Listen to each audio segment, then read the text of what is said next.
and involved in this program, summer vacation camp. Firstly, we have introduced on your yoga and normal exercise. We are ready? Yes. Okay. Please relax on your body and sit on your place properly. You are comfortable? Yes. आरामदायक महसूस कर रहे हो? Yes. किसी को कोई problem? नहीं. ठीक है? इंग्लिश में बोला करो ना. Yes, no, no. Okay. We are sitting on your place properly. Relax महसूस कर रहे हो आप? Yes. अब मैं आपसे हिंदी में ही वार्तालाप करूंगा. आपका जो शरीर है आपको कैसा लग रहा है अभी? अर्ली गेटिंग मॉर्निंग, मतलब आप जब सुबह सोकर उठे हो उसके बाद से आपको कैसा फील हो रहा है? अच्छा लग रहा है? आप बहुत ज़्यादा एक्साइटेड थे आपके समर वेकेशन कैंप के लिए.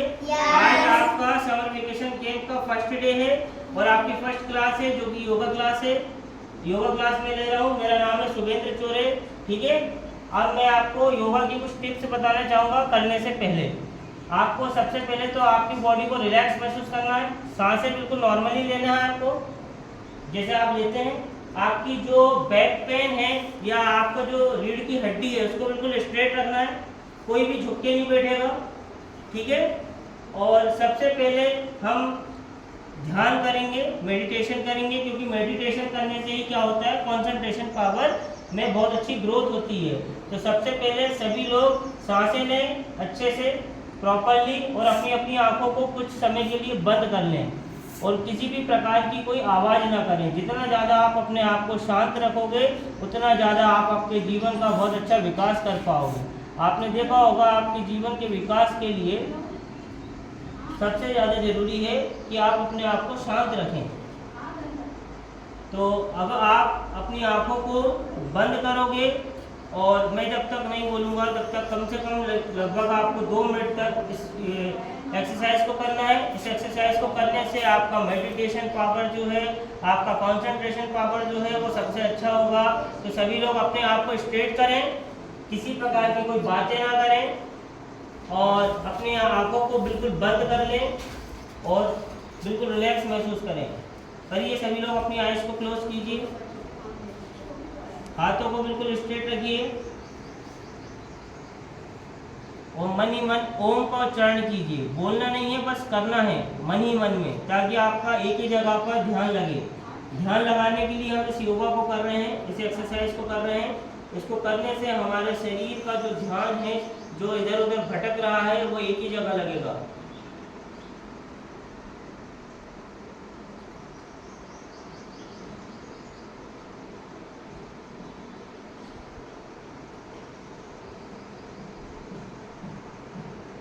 सांसों को बिल्कुल नॉर्मली आपको एब्जॉर्ब करना है, छोड़ना है आराम से, रिलैक्स को.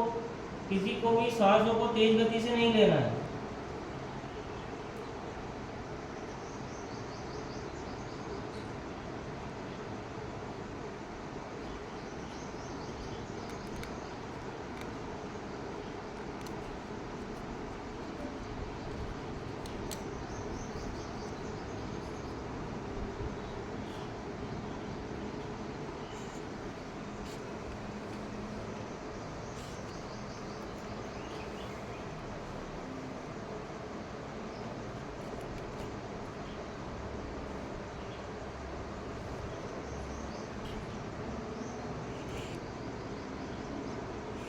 अब धीरे से अपनी अपनी आंखों को खोलिए. काफी रिलैक्स महसूस हो रहा होगा बॉडी में. हो रहा है? अच्छा लग रहा है? तो ये एक्सरसाइज आपको पर डे करना है. इससे आपका कंसंट्रेशन पावर बहुत अच्छा होगा और आप पर डे जब पढ़ाई करने बैठते हैं तो आप इसको कर सकते हैं. ज़्यादा नहीं तो 1 मिनट भी आप करते हैं तो आप जिस भी चीज़ की पढ़ाई कर रहे हैं उसमें आपका मन बहुत अच्छा लगेगा, आपका कंसंट्रेशन बहुत अच्छा रहेगा. क्योंकि अभी आप देख रहे हैं बाहर से शोर आ रहा है, बस की आवाज़ आ रही है, आ रही है. बट जब आपने इस योगा को किया तो आपका पूरा ध्यान यहीं पर लग गया, लगा और आपको अच्छा महसूस हुआ ना. तो इसीलिए आपको यहाँ पर इस प्रकार की योगा को जो है प्रतिदिन सुबह उठ के करना ही है. कंपलसरी अपना कर लो कि कितना ही काम हो हमारे पास, कितना ही वर्कलोड हो, पर हमको योगा करना है. योगा करने से आपका आलस दूर होगा, आपका शरीर मजबूत होगा, आपके शरीर में किसी प्रकार की कोई बीमारी नहीं होगी और आप जिस भी काम को करोगे उसमें आपका पूर्णतः मन लगेगा। यदि आप चाहते हो कि आपके जीवन में आप काफ़ी उन्नति करना चाहते हो तो सबसे पहले तो आपको आपकी बॉडी को ही सही करना पड़ेगा। आपकी बॉडी एक तो एक्सरसाइज से ठीक होती है और एक खान पान से ठीक होती है। अभी आज की जो क्लास है उसमें केवल हम एक्सरसाइज बता रहे हैं, फिर आपको कल से हम खान पान के विषय में भी कुछ बताएंगे। अब उसके बाद हम सेकेंड योगा की ओर आ रहे हैं, जिसको बोला जाता है अनुलोम और विलोम। इसको प्रत्येक व्यक्ति को करना चाहिए। इससे आपकी जो ब्रीथिंग है, जो आपकी सांस लेने की क्षमताएं हैं, वो बहुत अच्छे से चलती है। आपके फेफड़े अच्छे से काम करते हैं और आपके फेफड़े साफ होते हैं। यदि आपके फेफड़े साफ रहेंगे, आपकी ब्रीथिंग पावर अच्छी रहेगी तो आपको किसी भी प्रकार की बीमारी टच नहीं कर पाएगी। या फिर आजकल आप देख रहे हो कि खान पीन में जो पेस्टिसाइड यूज होता है, यदि आप रोज योगा करते हो और आपका खान पीन सही रखते हो तो आपको बहुत सारी बीमारियां आपके आसपास आ भी नहीं पाएंगी। इसके लिए आपको आपके फेफड़ों को मजबूत करने के लिए अनुलोम और विलोम, जो कि एक एक्सरसाइज होती है जिसमें कि सांसों को एक तरफ से नाक को बंद करके सांस को ली जाती है, फिर धीरे से उसको करके छोड़ा जाता है। तो इसमें ये जो आपकी फिंगर है और आपका जो अंगूठा है, इसका मेन कर्तव्य रहेगा। मतलब ये तीन उंगलियां उतना काम नहीं करेंगी, ये भी रहेंगी साथ में, पर आपकी ये जो फिंगर है और आपका जो अंगूठा है इसका मेन काम रहेगा। एक बार मैं आपको करके बता रहा हूँ और फिर आपको स्वयं करना है। एक बार में कम से कम इसको हमको 10 राउंड करना चाहिए। कितने राउंड? 10 राउंड। यदि हम 10 राउंड करते हैं तो उससे हमारी जो सांस की जो गति है वो पूरी सही हो जाती है और हमारे फेफड़ों में जो भी किसी भी प्रकार का जैसे डस्ट या किसी भी प्रकार की कोई चीज़ें जुड़ गई है, लग गई है, तो वो साफ हो जाती है। अब आप सोच रहे होंगे कि ये किस प्रकार से, जैसे कि कई लोग स्मोकिंग करते हैं, बीड़ी और आजकल कई प्रकार की चीज़ें चल रही हैं, उसको पीते हैं तो वो उसके फेफड़ों पर जम जाता है और वो जो टार होता है वो जमते जाता है, जिससे उसके फेफड़े जो होते हैं वो खराब हो जाते हैं। इसके लिए यदि प्रतिदिन इस चीज़ को अपनाए और उसका सेवन करना कम करते तो धीरे धीरे करके उसके फेफड़े साफ हो जाएंगे। पर यदि आप इस चीज़ को अभी से ही करोगे तो आपके फेफड़े कभी खराब होंगे क्या? नहीं होंगे। तो अनुलोम विलोम का आपको प्रयोग समझ में आया? अनुलोम विलोम के आपको बेनिफिट समझ में आए?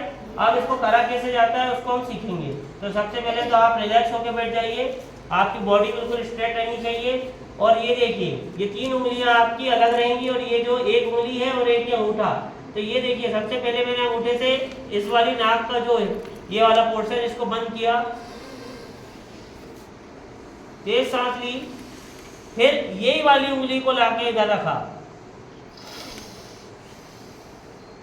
और धीरे से उसको छोड़ दिया। समझ में आया आपको? ये केवल मैं अभी करने की प्रोसेस बता रहा था। अब आपको इसको कितने टाइम्स करना है? 10 टाइम्स। कितने टाइम्स करना है?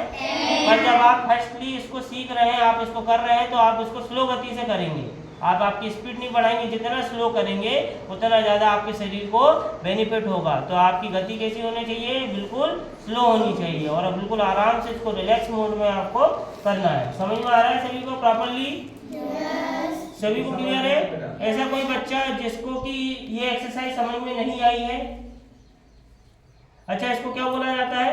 अनुलोम और विलोम। ये योगा का एक बहुत ही छोटा या बहुत ही नाजुक हिस्सा जरूर है, पर ये बहुत ही कामगार हिस्सा है। इसको करने के बाद आपके शरीर में जो सांसों की गति, जो कि बहुत इंपॉर्टेंट होती है, सांस नहीं होगी तो आपका शरीर चल पाएगा क्या? नहीं चल पाएगा। तो आपकी सांस की गति यदि सही नहीं होगी तो क्या वो सही चलेगा शरीर आपका? नहीं।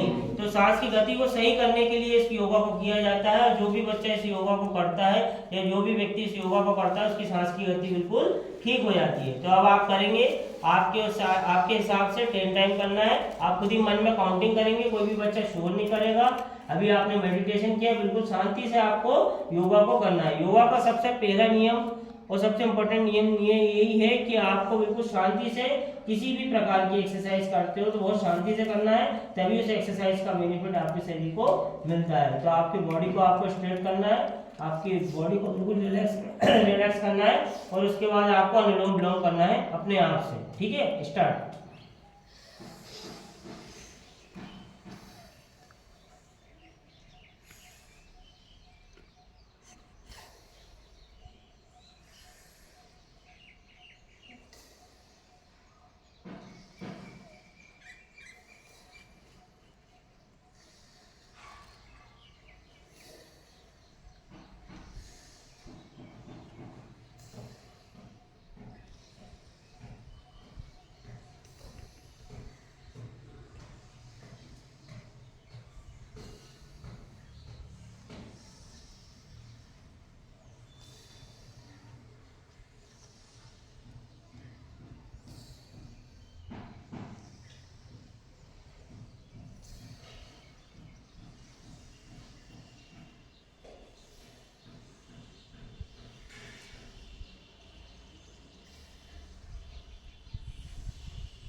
आपके कंप्लीट हो गए होंगे। अब ये जरूरी नहीं है कि 10 बार ही करना है, जितना आप कर सको उतना आपके शरीर को बेनिफिट होगा। पर जब किसी भी एक्सरसाइज को आप करते हो तो शुरुआत में उसकी करने की जो गति रहती है उसको थोड़ा रिलैक्स, मतलब बहुत ही आराम से करना है, और उसकी कैपेसिटी भी बहुत कम रखनी है। मतलब अपन ने 10 बार इसलिए किया क्योंकि अभी फर्स्ट टाइम कर रहे थे। जब कल आप अगले दिन करेंगे तो उसको कितने टाइम कर सकते हैं? 20 टाइम्स कर सकते हैं, 30 टाइम्स कर सकते हैं। ये जरूरी नहीं है कि इसको केवल आपको सुबह ही करना है, आप शाम को भी कर सकते हैं। ये एक ऐसी एक्सरसाइज है, एक मेडिटेशन जो अभी आपको सिखाया गया था, और एक ये जो अनुलोम विलोम है, ये आपके जीवन की बहुत ही इंपॉर्टेंट एक्सरसाइज है, जिसको आप किसी भी टाइम कर सकते हैं। जैसे कि एक बच्चा जब पढ़ाई करता है तो पढ़ाई करने से तुरंत उसको 1 मिनट पहले कंसंट्रेशन के लिए मेडिटेशन कर लेना चाहिए। मेरा मानना तो यही है। उसको करने से क्या होता है, जैसे क्लास में अन्य बच्चे जो किसी भी प्रकार की आवाज़ कर रहे हैं या बाहर से किसी प्रकार की कोई आवाज़ आ रही है, तो उसका कंसंट्रेशन पावर क्या होगा, बढ़ जाएगा, और उसके सीखने की समझने की क्षमता अन्य बच्चों की तुलना में ज़्यादा अच्छी होगी। वो जो भी चीज़ क्लास में जो भी टीचर पढ़ाएगा या वो अन्य व्यक्ति से किसी चीज़ को सीख रहा होगा, उसकी सीखने की क्षमता बढ़ जाएगी। अब आप लोग बोलते हो कि कुछ बच्चे बहुत अच्छे मार्क्स लेके आते हैं और कुछ बच्चे थोड़े कम मार्क्स लेके आते हैं। उसके बीच में एक ही दरमियान रहता है कि जिसमें कुछ बच्चे जो है बहुत ज़्यादा कंसंट्रेशन के साथ पढ़ाई करते हैं। 1 घंटे भी उन्होंने पढ़ लिया 24 आवर्स में तो वो सब कुछ याद कर लेते हैं। और कुछ बच्चे 5-5, 6-6 घंटे, 10-10 घंटे पढ़ते हैं तो भी बहुत अच्छा परफॉर्मेंस नहीं दे पाते। उसके लिए सबसे इम्पोर्टेंट चीज़ क्या है, कॉन्सेंट्रेशन। और कॉन्सेंट्रेशन कहाँ से आएगा, जब आप मेडिटेशन करोगे। मेडिटेशन करने के लिए मैंने आपको बहुत ही अच्छा एक योगा अभी सिखाया, जो पहले सिखाया था, जिसमें कि आपका ध्यान आपके काम पर लगने लगेगा। और यदि ध्यान से आप काम करोगे तो किसी भी प्रकार की कभी कोई मिस्टेक नहीं होगी। ठीक है, आज की क्लास में हमने मेडिटेशन और अनुलोम विलोम सीखा। नेक्स्ट क्लास में फिर हम नेक्स्ट गतिविधि सीखेंगे, जिसके लिए आप प्रिपेयर होकर आइएगा। ठीक है, थैंक यू। आप आपकी जगह पर खड़े हो सकते हैं। और आप योगा आपने किया है, अभी एक्सरसाइज की है, आप अपने बॉडी को रिलैक्स करने के लिए एक और बहुत अच्छी एक्सरसाइज होती है ताली बजाना। तो आप तालियां बजाना।